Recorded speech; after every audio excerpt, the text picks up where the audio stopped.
तो जय हिंद साथियों। तो आज आपका फिर से स्वागत है द रॉयल लर्निंग क्लासेस में। और आज हम पढ़ेंगे गौर साम्राज्य के बारे में, यानी कि गौरी। जो गौरी था, मोहम्मद गौरी, इसके बारे में तो आप लोग जानते ही होंगे। मोहम्मद गौरी।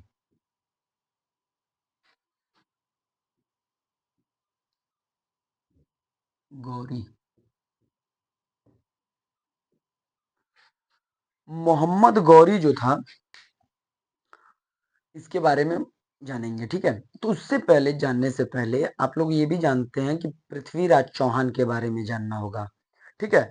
तो पृथ्वीराज चौहान हमारे भारत देश के राजा थे। दिल्ली के सिंहासन पर बैठे थे और काफी कुशल राजा थे। तो दिल्ली सुल्तान, अरे ये जो इसका क्या नाम है, मोहम्मद मोहम्मद गौरी, ये अफगानी था, ठीक। अफगानी था। कहाँ का था? अफगानी का था।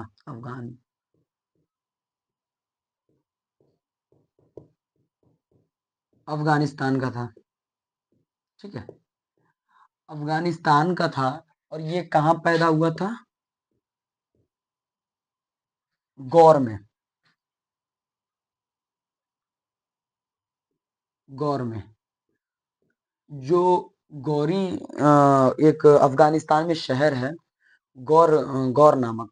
तो वहां पे ये पैदा हुआ था, ठीक है। और वहीं से इसने अपने गौरी साम्राज्य का विस्तार भी किया था और पूरे अफगानिस्तान पे लगभग लगभग इसने कब्जा करके कुछ ईरान के हिस्से भी, और भारत के बाद में इसने हिस्से पर राज किया। तो ये वहां पे गौर में क्या हुआ था, ये पैदा हुआ था कब? 1144 में। 1144 में ये पैदा हुआ, ठीक है। जब ये पैदा हुआ, और लगभग 10 अप्रैल 1206 में, 10 अप्रैल 1206 में ये क्या हुआ, गौर साम्राज्य, जो गौर था उस पे इसने शासन करना स्टार्ट किया। जब इसने शासन किया तो इसने देखा कि हमारे जो अफगानिस्तान में, उसमें कुछ इतना कुछ होता नहीं था। अफगानिस्तान कल भी गरीब है, आज भी गरीब है। लेकिन अफगानियों को आप देखते होंगे कि वो लड़ने में बहुत तेज होते हैं, लड़ने में, मारपीट करने में, झगड़ा लड़ाई करने में बड़ा तेज होता है सब, है। तो आज भी देखिए तालिबान वाले तालिबान वाले क्या करते हैं, लड़ाई झगड़ा करने में एकदम तेज हैं, ठीक है। किसी को भी वो नहीं समझते हैं। अभी पाकिस्तान को भी मारा था, पिछली वीडियो में भी आप लोगों को बताया था। पाकिस्तान वालों को मारा तो मारा, वहां के जो सैनिकों को पकड़ के उनका पैंट उतरवा दिया। ये सब हमारे यहाँ पैंट उतरवा के चेक करके गोली मारे थे, सब सब पैंट में उठा के लेके चला गया, दे पैंट छोटा। अच्छा हुआ, बहुत बढ़िया किया था सब। उन सबों का, पाकिस्तानियों का पैंट वैंट उतरवा के बकायदा।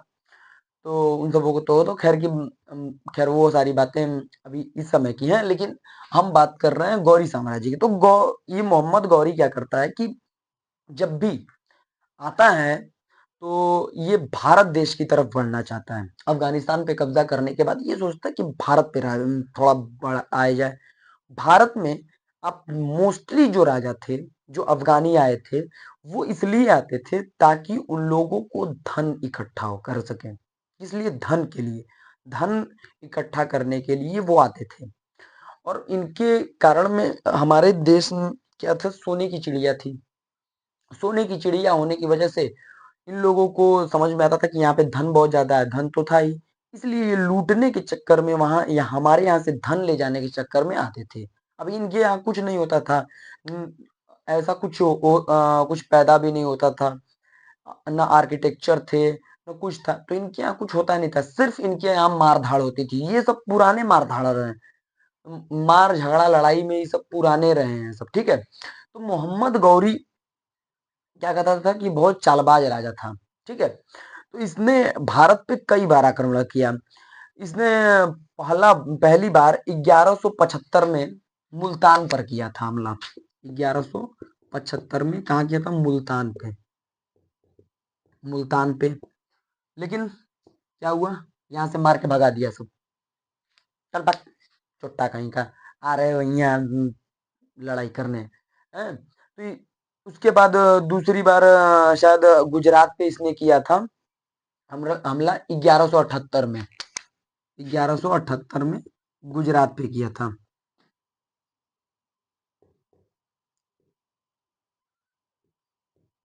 गुजरात पे किया 1178 में। तो कई बार ये क्या हुआ कि मतलब मरा मरा के भाग जाता था। लगभग 18 बार इसने हमला किया था। 18 बार। लेकिन पृथ्वीराज चौहान पे भी इसने कम से कम 16 की 17 बार इसने हमला किया। कहाँ पे? दिल्ली में। उस समय के पृथ्वीराज चौहान,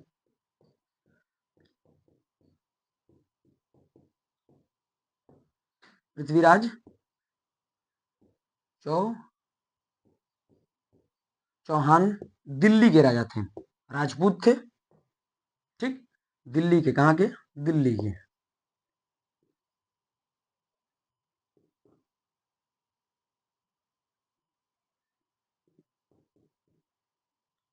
दिल्ली के क्या थे? राजा थे। अब दिल्ली का राजा थे ये तो। दिल्ली के साथ साथ इनका जो राज्य था वो राजस्थान और हरियाणा के कुछ बड़े स्तर पे जगहों पर फैला हुआ था। मतलब इनका राज्य सिर्फ दिल्ली तो पूरा कंप्लीटेड था, लेकिन राजस्थान में भी था और हरियाणा में भी था कुछ क्षेत्रों पे। तो इस मोहम्मद गौरी ने पृथ्वीराज चौहान पर 16 बार लगभग, ऐसा बताया जाता है अलग अलग बुक्स में कि 16 बार। अब आप लोग पूछोगे कि सर सप्तवेदी बाण चलाते थे क्या? तो ये सिर्फ चंद्र बरदाई जो बुक थी उनके चंद्र बरदाई की बुक में ये सारी चीज माना जाता है कि वो सप्तवेदी बाण चलाते थे। उन्होंने ऐसा किया, ऐसा मतलब उन उस वाले बुक में है। लेकिन दूसरे बुक्स में ऐसा नहीं माना जाता है कि शब्दवेदी बाण भी चलाते थे, कि लोग कहते हैं अग्नि में से आए थे। ऐसा कुछ नहीं है। ठीक है, सिर्फ उसी बुक में लिखा है चंद्र बरदाई में। लेकिन दिल्ली जब ये पृथ्वीराज चौहान क्या करते थे कि बहुत कुशल राजा थे और इनका साथ देते थे जय सिंह, महाराजा जय सिंह, जयचंद। जयचंद। अच्छा, जयचंद का नाम सुन के आप लोगों के क्या मतलब फीलिंग आती है? जयचंद मतलब धोखेबाज, धोखेबाज, रिश्तों को न मानने वाला। ठीक है। तो जयचंद पृथ्वीराज को बहुत सपोर्ट करते थे। सपोर्ट करते थे, सपोर्ट करते करते मतलब एक अच्छा मित्र थे, सब कुछ थे। तो जयचंद क्या करते थे कि बहुत बढ़िया मतलब अपना दोस्ती निभाते थे पृथ्वीराज चौहान से। पृथ्वीराज चौहान भी अपने बहुत मानते थे। तो जब भी मोहम्मद गौरी से झगड़ा होता था यानी कि युद्ध होता था, तो जयचंद पीछे से क्या करते थे? सपोर्ट करते थे। और ये कन्नौज के राजा थे। कहाँ के राजा थे? कन्नौज के।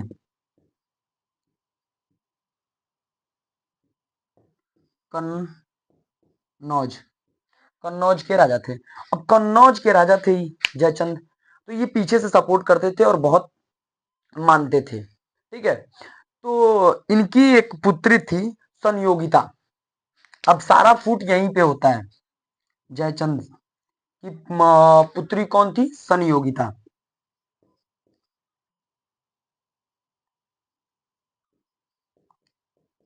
संयोगिता। अब देखो जहां स्त्री वाला सिस्टम आता है ना, वहां बड़ी सी बड़ी दोस्ती, बड़े से बड़े रिश्ते टूट जाते हैं। स्त्री स्त्री एक ऐसी मतलब व्यक्ति है या तो चीजें हैं, स्त्री को चीज भी नहीं कह सकते। ऐसा ऐसी प्राणी है जो जिससे पुरुषों में अक्सर लड़ाइयाँ हो जाती हैं। वही हाल यहाँ पे होता है। संयोगिता धीरे धीरे क्या करती है कि पृथ्वीराज को मन ही मन पसंद करने लगती है। हैं? अब देखो कोई स्त्री भी किसी को क्यों पसंद करती है? जब आप उसके योग्य दिखते हो, लगता है कि हाँ यार ये मेरे योग्य है, अच्छा लड़का है, तभी आपको क्या करती है? वो पसंद करती है। तो संयोगिता जो इनकी पुत्री थी महाराजा जयचंद की, तो ये अंदर ही अंदर किसको पसंद करती थी? पृथ्वीराज को। पृथ्वीराज चौहान को पसंद करती थी। मसला तब खड़ा हुआ जब देखो अब पसंद करने लगी। तो पसंद करने लगी तो ये बात धीरे धीरे जयचंद को पता चलने लगा। ठीक है। पता चल गया। अब ऐसा नहीं है कि चोरी चोरी होता था, नहीं। मतलब पता चल गया कि ये लगता है कि हमारी बिटिया को फंसा लिया है ये हमारा दोस्त पृथ्वीराज चौहान। तो अब इसने जयचंद ने गए सोचा कि यार कुछ ऐसा करें क्या, क्या करें। तो इसने क्या किया कि देखिए पहले के जमाने में स्वयंवर होता था, जैसे सीता माता का स्वयंवर हुआ था धनुष वाला, तो प्रभु श्री राम ने तोड़ा था। जब धनुष तोड़ा तो क्या हुआ, तब जाके प्रभु श्री राम से सीता माता का विवाह होता है। ठीक है, धनुष तोड़ने की। तो वैसे ही स्वयंवर रखा गया। तो अब क्या हुआ कि यहाँ पे जो पृथ्वीराज चौहान थे उनको क्या किया गया कि उनकी एक मूर्ति बनवाई गई। और मूर्ति कैसी बनवाई गई कि वो एक जैसे दरबारी होते हैं ना, जो ऐसे भाला लेके खड़े हों चाहे तलवार लेके खड़े हों, तो वैसी प्रतिमा बनवा के उनके दरबार के पास रख दी गई। अब दरबार के पास रख तो दी गई, तो संयोगिता क्या करती है कि अपना प्रेम पत्र, लव लेटर इसको कहते हैं, तो वो क्या की अपना लिखी और भेज दी इनके पास कि देखो ऐसी देखिए महाराज, हम आपको पसंद करते हैं, ऐसी सी बात है, और आपकी मूर्ति जो आपकी जो प्रतिमा है उसको ऐसा इन्होंने हमारे पिताजी ने दर्शित किया है। अब पृथ्वीराज चौहान तो गुस्सिया गए, कहे कि ससुरा एक तो हम हमारी प्रतिमा, हम राजा आदमी हैं, हम इतने मोहम्मद गौरी को 16-17 बार हरा दिए, ये चुट्टा हमको क्या कर रहा है कि वहीं पे खड़ा कर दिया है दरबारी बना के। रुक तो के बताई तू, ये अपना पूरा फौज वौज लेके चल दिए कहाँ, कन्नौज की धरती पे। अब गए, मार तोड़ ताड़ के एकदम घुस गए अंदर, कहाँ, दरबार में। अब दरबार में घुस गए, दरबार में घुसने के बाद इन्होंने क्या किया कि संयोगिता ने क्या किया कि किसी राजा को नहीं पसंद की, उसने वरमाला किसको डाला, जाके जो उनकी प्रतिमा थी उसी पे पहना दिया। तो आए तो कहे कि हमारी प्रतिमा पे पहनाई है इसने माला, तो ये बीवी हुई हमारी, अब दे दो उठा के, पत्नी हो गई उनकी, उठा के लेके चले गए।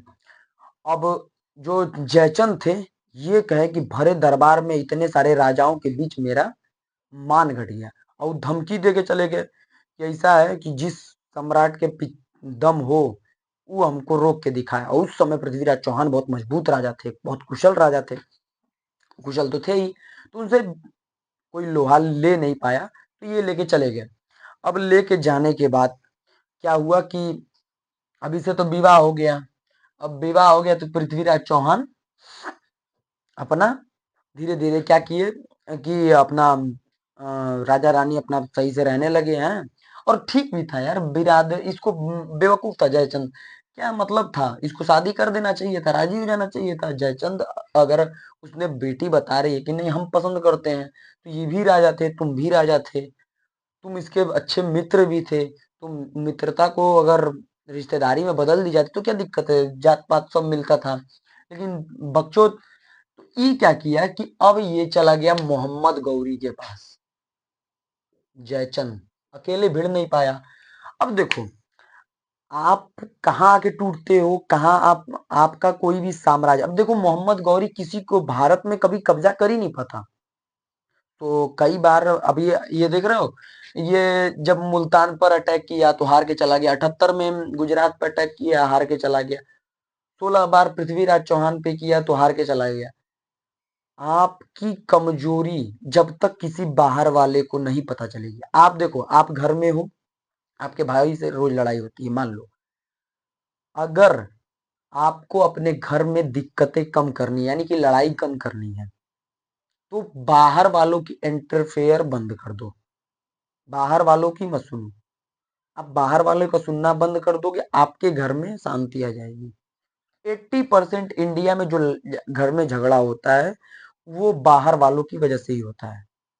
ठीक है, आप अपने घर में, आप अपने घर में अगर शांति चाहते हो तो बाहर वालों का सुनना बंद कर दो, बाहर वालों का सुनना बंद कर दो। तुम्हारा भाई है, मान लो तुम्हारा भाई है सिगरेट पीता है, अब तुम क्या, तुम्हारा भाई छोटा भाई सिगरेट पीता है, हाँ पीने दे, तेरे पैसा का पीता है, ऐसे अगर बोल दोगे, ऐसे अगर बोल दोगे, अगला तुम पे कोई कुछ नहीं कहेगा, और तुम आके अपने भाई को डांट सकते हो घर में, डांटो मारो सब कुछ कर दो, लेकिन बाहर वाले की सुनने के बजाय उसको भी फटकार लगाओ कि वो अगले बार से तुम्हें बोलने को कहेगा कि यार क्या बोले, उल्टा ही जवाब देता है, पीने दे, करने दे, तो वो तुम्हें नहीं बोलेगा, नहीं बोलेगा। और छोटे भाई को भी यही कहना चाहिए कि चलो मेरा भाई ना, मैं समझ समझ लूंगा, तुमसे क्या मतलब। अगर तुम ये बाहर वालों से रिश्ता अगर मजबूत करोगे तो घर में रिश्ता कमजोर हो जाएगा, अगर घर में रिश्ता मजबूत करोगे तो बाहर वालों से रिश्ता कमजोर करना पड़ेगा। बाहर वालों तुम्हारा खर्च ही नहीं चलाता, ठीक है, तो बाहर वालों की सुनना कम करो। वही चीज यहाँ पे अब जयचंद पृथ्वीराज चौहान की सारी कमजोरी जानते थे, ठीक है। तो देखो, अब देखो इस जो पहला युद्ध हुआ था, जो पहला, अब ये तो मैं कहानी में थोड़ा सा आगे बढ़ गया, तराइन का पहला युद्ध, तराइन, तराइन,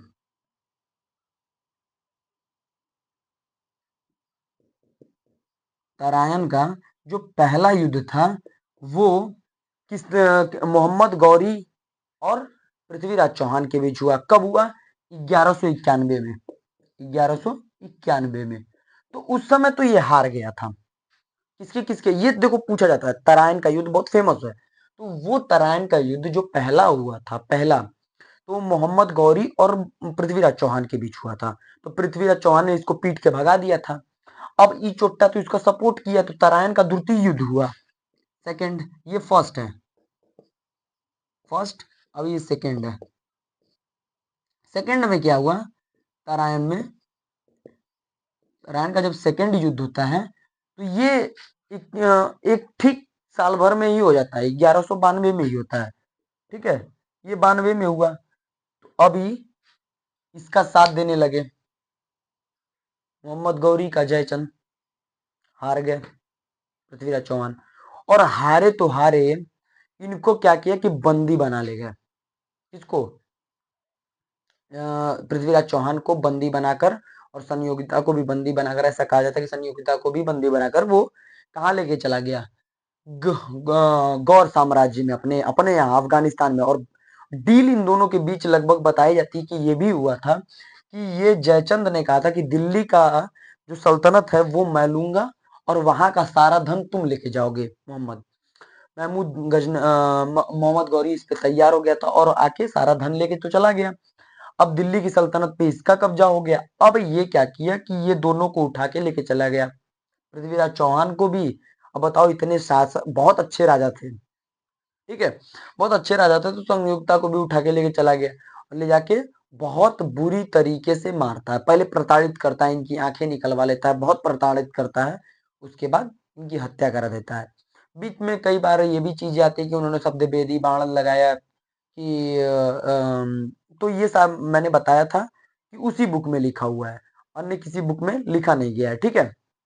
ये हिस्ट्री, तो ये बातें जो है उसको अलग रखिए और ये वाली बातें अलग रखिए। ये हिस्ट्री में ये चीजें पढ़ाई गई हैं, ठीक है, कि उन्होंने शब्द वेदी बाण चलाया था मोहम्मद गौरी के ऊपर और वो मर गए थे। तो अब देखो, यहाँ पे कुछ जो बातें हैं, अब धीरे धीरे इन, तो पृथ्वीराज चौहान खत्म। अब क्या किया कि मोहम्मद गौरी क्या करता है कि देखो, 1194 में, यानी कि 1194 में, 1194 में ये आता है और क्या करता है कि इनके पे चंदवार का युद्ध होता है। कहाँ का? चंदवार का, चंदवार का युद्ध होता है। अब चंदवार का युद्ध हो गया, देख लो। अब चंदवार का युद्ध किससे किया? किसने? मोहम्मद गौरी ने। किससे किया? इनसे किया, जयचंद से। और जयचंद की हत्या करा दी, जयचंद को बीच चौराहे पे इनका गला कटवा दिया पकड़ के। तो पूछा कि यार मैं तुम्हारा साथ दिया था, तुम विश्वासघात क्यों कर रहे हो? देखो, उसने कहा कि जो अपने मित्र का, तब मोहम्मद गौरी कहता है, तुम चुट्टा अपने देश का नहीं हुआ। सबसे बड़ी बात, तू अपने बेटी दामाद का नहीं हुआ, तू मेरा हो जाएगा, ये मैं कैसे भूल कर सकता हूँ? सही बात है, तुम अपने देश के नहीं हुए, पहली बात, किसी बाहरी आदमी को आके अटैक करने दिए। तुम अगर बलशाली थे तो तुम डायरेक्टली इनसे कर लेते युद्ध, लेकिन तुमने क्या किया? जब सब कुछ तुम जानते थे, तुमने बाहरी को लाकर अपने साथ मिलाकर किसी अपने को मारा, किसी अपने को। पृथ्वीराज चौहान अपने ही है ना? हाँ, तुमने अपने को मारा तो और तुम्हारे अपने थे ही पहले से ही, और गहरा संबंध की तुम्हारे दामाद हो चुके थे, और तुम्हारी बेटी, अपनी बेटी को भी मरवा डाले। तुम मेरे कैसे हो सकते हो? तुम मेरे दोस्त न, तुम एक दोस्त बन पाए, न एक बेटी के बाप बन पाए, न एक दामाद के कुछ बन पाए, तुम मेरे दोस्त कैसे हो सकते हो? तुम्हारे साथ मैं रिलेशन कैसे जोड़ सकता हूँ? जो अपने मुल्क का नहीं हुआ, जो अपनी बेटी दामाद का नहीं हुआ, वो मेरा कैसे हो सकता है? जयचंद को भी खत्म कर देता है मोहम्मद गौरी। मोहम्मद गौरी खत्म करके पूरी दिल्ली पे शासन करने लगता है। अब इस बीच भी एक घटना होती है। अब ये तो पृथ्वीराज चौहान और जयचंद की कहानी खत्म। अब मैं इसको इरेज करता हूँ, ठीक है? इरेज करने के बाद मैं बताऊंगा कि ये कैसे हुआ। आगे आगे की कहानी बताता हूँ। मोहम्मद गौरी अभी भी है, टेंशन मत लो। मोहम्मद गौरी अभी भी है। देख लिए, यही होता है दोगलापन। जयचंद जैसे आदमी ही हमारे देश को क्या किए? गुलाम बना के रखे। ठीक है, गुलाम बनवाने में ऐसे ही लोग मदद किए हैं, कोई दूसरा कोई नहीं किया है। मेरे देश में गद्दारों की कमी नहीं रही है। मेरे देश में गद्दारों की कमी नहीं रही है। अब देखो, देखो, जो मोहम्मद गौरी होता है, मोहम्मद गौरी का एक गुलाम होता है, नाम है कुतुबुद्दीन ऐबक।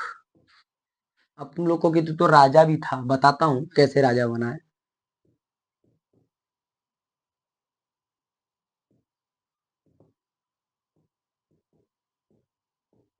कुतुबुद्दीन ऐबक। और ये कुतुबुद्दीन ऐबक क्या करता है, ये कहानी में बताना बहुत दिलचस्प है। कुतुबुद्दीन ऐबक जो था, देखो, ये तो था गुलाम किसका? मोहम्मद गौरी का। और मोहम्मद गौरी की बिटिया इस पे लाइन मार देती है। इस पे लाइन मार देती है, किसको? कुतुबुद्दीन ऐबक को। ये ठीक है, बढ़िया है, हैं? अब इसको चोरी चोरी, अभी तो राजा वाजा था नहीं, तो चोरी चोरी बढ़िया बढ़िया अपना बना के खिलाती पिलाती है, बहुत सेवा पानी करती है, प्रपोज वपोज कर देती है, फूल माला ले जाके, हैं कि हम आपसे बहुत मोहब्बत करते हैं, ये वो। तो जब मोहम्मद गौरी अपन अपन को पता चलता है, तो ये कहता है, लाहौर बिला कुवत, चुट्टा तो नहीं, तुम मेरा गुलाम होके तुम मेरी बेटिया से बियाह करेगा? तो वो कहता है कि अब वो तो गुलाम रहता है, शांत हो जाता, तब उसकी बिटिया आती है। अच्छा, लड़की बहुत चालाक होती है, जिसको पसंद करती हैं सब, जी मतलब जिसको पसंद किए हैं कि ये मेरा है, जिसको दिल से मान ली, उसके लिए कुछ कर दे। अपने पापा से लड़ गई थी, पापा से लड़ गई। अब संयोगिता भी क्या की थी? अपने पिताजी से लड़ी थी, भग गई उनके साथ। ठीक है, कि पृथ्वीराज चौहान के बारे में मत कहिए, लेकिन वो बेचारी थोड़ी सी वो कामयाब नहीं हो पाई थी, हैं? अब उसी वजह से अपने पति को भी खो दी, खुद को भी खो दी। ठीक है, तो वो तो थोड़ा सा कामयाब नहीं हो पाई। अब वो हिंदू धर्म की थी, उतना क्या करे वो भी, लेकिन यहाँ पे ही तो लौड़ गई। हमरे जी ओ जी को छू दीजिएगा, आप राजा होंगे कहीं औरों के। तो ये कहा कि नहीं, शादी नहीं होगी, मेरे गुलाम हो। तब इसकी बेटी कही कि आप भी क्या जयचंद बनिएगा? आप भी क्या जयचंद बनिएगा? आप भी, हाँ, अपने बेटी और दामाद का कत्ल करिएगा? तो ये सोचा, यार, मैंने ये वर्ड उसको बोला था जयचंद को मारते हुए, मैं जयचंद तो नहीं बन सकता। तब इसने क्या किया कि कुतुबुद्दीन ऐबक को अपनी बेटी से विवाह करा दिया। विवाह कराने के बाद कहा कि देखो यार, इंडिया से, यानी कि हिंदुस्तान से, भारत से हम बड़ा लड़ाई झगड़ा करके आए हैं, देखो गए हैं थक, चलो तुमको भारत देश का राजा बनाते हैं, यानी कि इसको दिल्ली दे देता है, दिल्ली इसको दे देता है, किसको? कुतुबुद्दीन ऐबक को। कुतुबुद्दीन ऐबक को दिल्ली जब दे देता है तो यहीं से गुलाम वंश आता है, देख लो। गुलाम तो था ही, और ये गुलाम वंश शुरू कर देता है, गुलाम डायनेस्टी।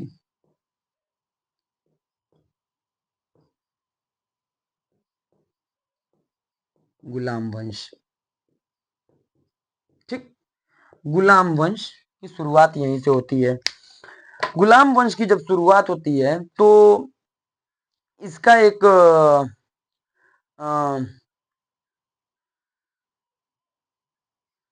बख्तियार खिलजी, इसका एक गुलाम रहता है, बख्तियार खिलजी।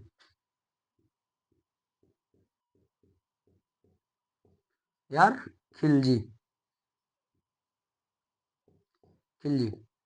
अब देखो, ये बख्तियार खिलजी जो था इसका गुलाम था, किसका? ये इसका मोहम्मद गौरी का कुतुबुद्दीन ऐबक गुलाम था, लेकिन अब तो बन गया दामाद। अब जब दामाद मिला तो अब देखो ना, दामाद कोई बनता है तो उसको दहेज में कुछ देना पड़ता है ना। अब तुम लोग दहेज मत लेना, लेकिन और तो मैं कहूंगा कि तुम लोग दहेज मत लेना, लेकिन ये अब तो दामाद बन गया था, तो उस समय तो दहेज देना लेना पड़ता था। अब तुम लोग मत लेना। तो उसने क्या किया कि दिल्ली इसके नाम कर दिया। सोचो, दिल्ली दे दे, कितना बढ़िया ससुर था, दिल्ली पूरा उठा के दे दिया भगवान। तो अब इसको कितना बढ़िया ससुर था कि इसको दिल्ली उठा के दिल्ली की गद्दी दे दिया। अब इसका ही गुलाम था। अब ई चोट्टा बिहार, बिहार और बंगाल, बंगाल को जीतता है कौन? बख्तियार खिलजी। और कहता है महाराज पेश है, पेश है। तो ई बख्तियार खिलजी, और सबसे गलत बात इसने ये किया था कि 1202 में, कब इसने क्या किया था? 1202 में। आप लोगों को कई बार मैंने नाम लिया है, नालंदा विश्वविद्यालय, नालंदा यूनिवर्सिटी, जो कि बिहार में था।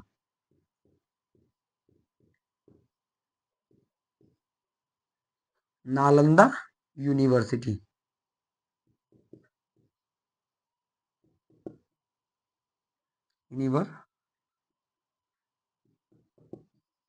यूनिवर्सिटी, नालंदा जो यूनिवर्सिटी था, विश्वविद्यालय, उसमें क्या हुआ कि इसने क्या किया कि 1202 में जब बिहार पे इसने अटैक किया, बिहार पे, तो जो हमारे बिहार पे यही सब चुट्टा नालंदा यूनिवर्सिटी का पूरा खत्म कर दिया था। सब बार बार बनवाते थे राजा, हिंदू राजा, और ये सब आते थे चुट्टा हमारे। अच्छा देखो, इन लोगों की एक चीज और है कि ये सब देखो, अफगानिस्तान के जितने भी तालिबानी वगैरह हैं, इनको चावल दे दो, गेहूं दे दो, दवाई दे दो, एम्बुलेंस दे दो, गन दे दो, बंदूक दे दो, कपड़ा दे दो, लत्ता दे दो, एजुकेशन मत दो। एजुकेशन इनको लगता है भाषण, समझ में आ रहा है? इनको एजुकेशन लगता है भाषण। अब ये चुट्टा को नालंदा यूनिवर्सिटी से क्या दुश्मनी थी? तुम्हें बिहार जीतना तो तुम जीत लिए, तुम बिहार के राजा को मार देते, जो वहां के राजा थे उनको उन पे अपना हक जमाते। नालंदा यूनिवर्सिटी से इन चुट्टों को दिक्कत थी, किताब से पहले ही से मंदबुद्धि रहे हैं सब। तो इनको क्या हुआ है कि किताब से पहले से एलर्जी थी, बुक से और स्कूल से, कॉलेज से। तो इन नालंदा यूनिवर्सिटी को क्या किया? विध्वंस कर दिया, पूरा विध्वंस मचा दिया, पूरा खत्म कर दिया इसको, ठीक है। तो नालंदा यूनिवर्सिटी को इसने क्या किया था? बन बनकित यार, इसको कहो, वैसे नाम है बाखित यार, बाखित यार, लेकिन इसका नाम बंकित यार रखो। बंकित यारवा क्या किया? खिलजिया कि चुट्टा आया और पूरा जला दिया, जला दिया। कई दिनों तक जलता रहा हमारा नालंदा यूनिवर्सिटी, और इसको बर्बाद कर दिया। बर्बाद करने के बाद इसने कुतुबुद्दीन ऐबक को क्या किया कि कहा कि अरे मालिक, सब कुछ तैयार है हो। तो देखो, अब क्या हुआ कि कुतुबुद्दीन ऐबक, अब देखो ट्विस्ट आएगा, रुको दिखाता हूँ तुम लोगों को ट्विस्ट एक ठो और। ये मान लो कि इसको मिटा देते हैं नालंदा यूनिवर्सिटी को, लेकिन याद रखना नालंदा यूनिवर्सिटी को 1202 में फिर जला उला के खराब किया गया था, ठीक है, 1202 में, ठीक है। तो अब ये देखो कि ये आया कुतुबुद्दीन ऐबक। जब कुतुबुद्दीन ऐबक राजा बना तो इसका एक और गुलाम था इल्तुतमिश। क्या नाम था? इल्तुतमिश। इल्तुतमिश ई क्या करता, एकरी बेटिया को फंसा लेता है कुतुबुद्दीन ऐबक को। अभी चोट्टा कहता है तो हमरो बाप निकल गए, कबे हम खुद मोहम्मद गौरी के बेटी को फंसा के हम दिल्ली पे सल्तनत राजा राज की, तू चोट्टा मतलब हमरे बेटी को फंसा लिया। तो तो इसकी बेटी आई तो कहे कि पापा यानी कि अब्बू आप क्या कर रहे हैं, आप भी तो वही किए हैं जो हम किए हैं। कहा कि ये नहीं हो सकता, कहे कि ये होगा, ये चल तो। अब कुतुबुद्दीन की अब उसकी माँ आई, कही कि ज्यादा बोल रहे हो, हम हमारी बेटी है जो, तुम भी तो हमारे साथ ऐसे ही किए थे हैं, तो इसको इसका भी शादी कराओ। अब देखो इल्तुतमिश वो गुलाम था, तो ये पूरा गुलाम वंश ऐसे ही गुलाम वंश ऐसे ही इसका नाम नहीं पड़ा। ये सब गुलामों का ही क्या हुआ था, सब आके राजा बन जाते थे, बाद में दामाद बन जाते थे। पहले थे गुलाम, फिर हो जाते थे दामाद। अब दामाद की पूजा होगी, दामाद हो गया भाई। अब दामादे को बहुत सेवा पानी करना पड़ता था, दहेज देना पड़ता था, बन जाते थे सब राजा, ठीक है। तो गौरी की हत्या हो गई 1206 में। 1206 में कैसा कहा, 13 मार्च को गौरी 13 मार्च 1206 में गौरी की हत्या हो जाती है, ठीक है। ये मर जाता है। इसके जो ये अपना राज्यसभा में बैठा रहता है, इसके सेनापति है, इसको मार के ठंडा कर देता है सब। चट्टा झूठा मुंह हे हु करता रहता है, मार के खत्म कर दिया सब है। तो ये गौरी कब मरा था? 13 मार्च 1206 में ये निपट गया था। अब उसके बाद पूरे भारत में किसका राज्य फैला था? गुलाम वंश का। और गुलाम वंश का देख ही रहे हो, इसका गुलाम सब राजा ही बनते गए, ठीक है। तो गुलाम वंश के बारे में मैं अभी आप लोगों को बताऊंगा, उसके बाद आप लोग गुलाम वंश इसके बाद पढ़ाऊंगा, ठीक है। अब ये तुम लोग मोहम्मद गौरी के बारे में बात समझ गए होगे, ठीक है, और पृथ्वीराज चौहान के बारे में भी समझ गए होगे। तो मुझे नहीं लगता कि कोई टॉपिक छूटा होगा। अगर कोई छूटा होगा, कुछ बातें अगर नहीं समझ में आई होंगी तो आप लोग कमेंट करके हमें जरूर बताइएगा, ठीक है। तो जय हिंद, जय भारत।